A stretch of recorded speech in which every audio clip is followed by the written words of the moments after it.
चांद सूरज और जमीन के दरमियान आ जाए तो सूरज को ग्रहण लग जाता है। साल के दूसरे जुज़वी सूरज ग्रहण का दौरानिया 3 घंटे 2 मिनट होगा। ग्रहण पाकिस्तानी वक्त के मुताबिक सुबह 9:26 पर शुरू होगा, 10:59 पर नुक्ता अरूज पर होगा और 12:46 पर खत्म हो जाएगा।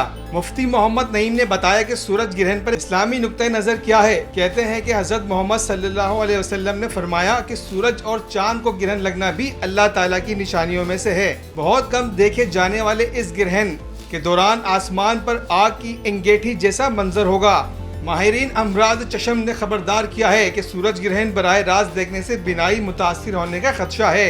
इसमें जो कॉन्सेंट्रेटेड हो जाती हैं सारी रेज, इनकी तमाज़ियत, उनकी जो स्ट्रेंथ है बहुत ज़्यादा होती है। इसलिए अगर कोई भी शख्स इस सूरज ग्रहण को देखने की कोशिश करेगा, चाहे वो 1 सेकंड के लिए क्यों ना हो, तो ये जो रेज हैं ये उसकी रेटिना को बर्न कर देंगी सारी उम्र के लिए। सूरज ग्रहण का नज़ारा पाकिस्तान समेत यूरोप और एशिया के बेशतर ममालिक में किया जा सकेगा।